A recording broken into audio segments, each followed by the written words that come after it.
Assalamualaikum warahmatullahi wabarakatuh.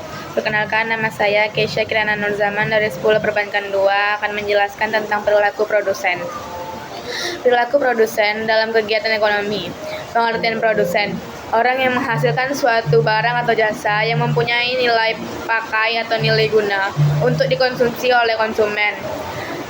Pengertian produksi: suatu kegiatan yang dikerjakan untuk menambahkan nilai guna suatu benda atau menciptakan benda sehingga lebih bermanfaat untuk memenuhi kebutuhan.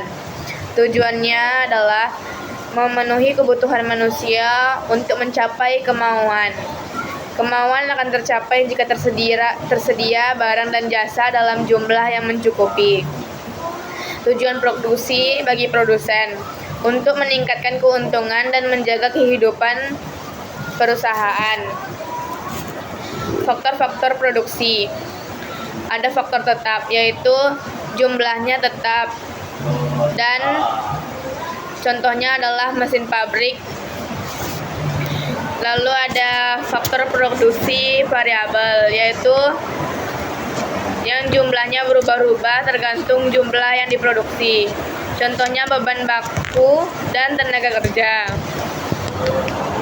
Pengertian perilaku produsen: semua upaya yang dilakukan oleh produsen dalam melakukan produk yang berkualitas dan efisien, serta dapat diterima dengan baik dan pesanan maupun menghasilkan laba yang besar. Lalu ada teori perilaku produsen.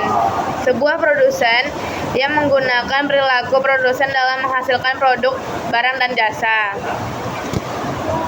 Ada faktor-faktor dalam produksi. Yang pertama, faktor dengan menggunakan suatu variabel bebas. Kombinasi pengampunan satu variabel bebas dengan diterapkan pembayaran pertanian, yaitu ada pertama variabel bebas adalah manusia atau tenaga kerja. Yang kedua, variabel tetap adalah mesin dan gedung. Dengan adanya satu variabel bebas dalam proses produksi, maka seorang produsen hanya dapat mengubah atau menengah jumlah tenaga kerja tersebut. Akan tetapi, sering dengan bertambahnya jumlah tenaga kerja yang digunakan, marginal produksinya akan mengalami penurunan sehingga pencapaian titik nol, disebut law of diminishing returns atau linear atau tambah dan berkurang.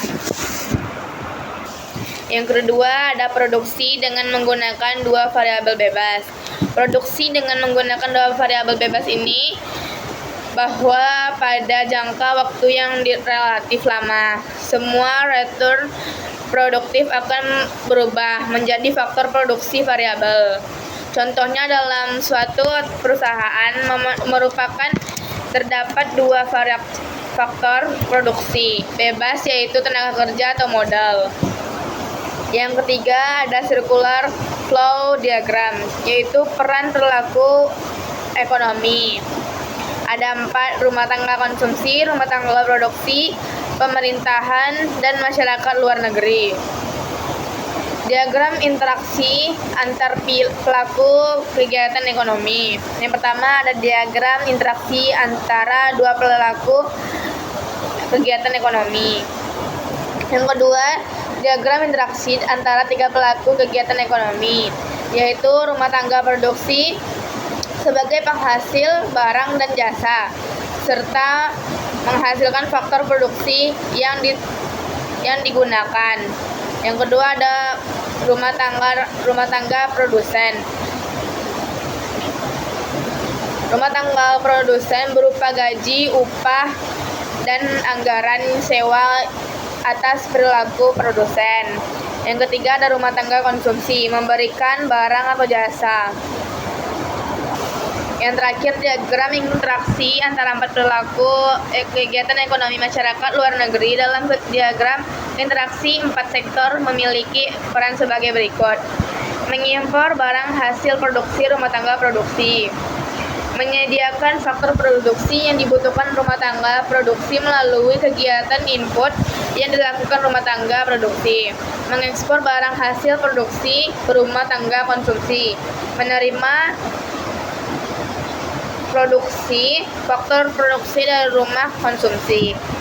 Sekian penjelasan dari saya, Kesia Kirana Nur Zaman. Assalamualaikum warahmatullahi wabarakatuh.